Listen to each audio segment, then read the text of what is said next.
আসসালামু আলাইকুম viewers, welcome back to my new another blog.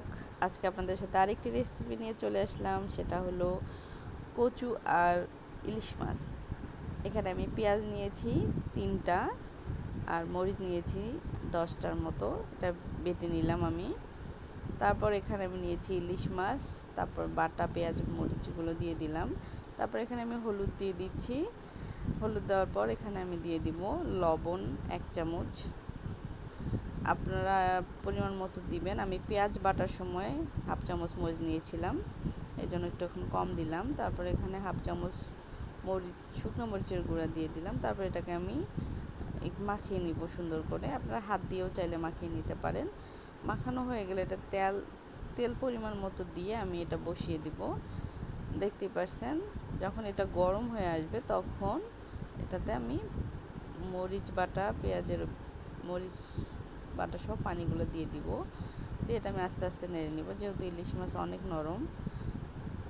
দেখতে পাচ্ছেন, ওলটপালট করে আমি নিয়েছি। নেওয়ার পর এটা আমার হয়ে গেছে। তারপর একটু ঝোল রেখে দিলাম, কারণ আমি তরকারিতে দিব যেহেতু। তারপর এখানে আমি জিরা ধনিয়া গুঁড়া আমি দিয়ে দিলাম। তারপর আরেকটা কড়াইয়ে আমি পেঁয়াজ আর তেল দিয়ে দিলাম।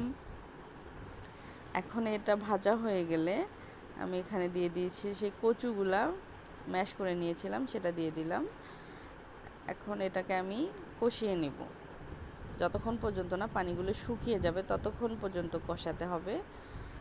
আমি আস্তে আস্তে কষিয়ে নিয়েছি। তারপর এখানে আমি লবণ অ্যাড করলাম।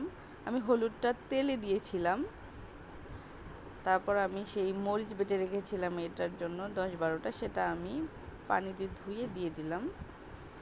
তারপর এটাকে আরও 10 মিনিট ধরে সুন্দর করে কষিয়ে নিতে হবে। চুলার আঁচ মিডিয়ামে রাখবেন, তাহলে যেহেতু এটা ডাল হবে সেটা প্রচুর পরিমাণে বুদবুদের সাথে ছিটে যায়, তাই মিডিয়াম আঁচেই রাখবেন। ঢেকে দিয়ে দিয়ে কষিয়ে নেবেন। দেখুন আমার কষানো হয়ে গেছে, শুকিয়ে গেছে পানি। এখন আমি এটাকে সেই ইলিশ মাছগুলো তুলে সেখানে একটু ঝোল রেখে ওই কড়াইতে ঢেলে দিব। দিয়ে এটাকে আমি আরও 5-6 মিনিট কষিয়ে নেব। তারপর কষা হয়ে গেলে এটাতে আমি পানি অ্যাড করব। পানি আপনারা পরিমাণ মতো দিয়ে নেবেন।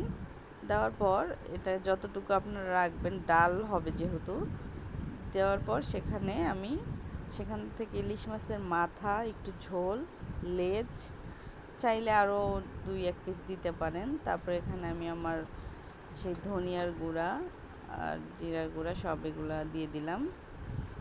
দেওয়ার পর এটাকে আমি কিছুক্ষণ নাড়াচাড়া করে ধনিয়া পাতা দিয়ে যখন টকবক হয়ে যাবে এটা নামিয়ে নেব। হয়ে গেল আমার ডাল, কচু আর ইলিশ মাছ। এটাকে বলে কচুর ডাল।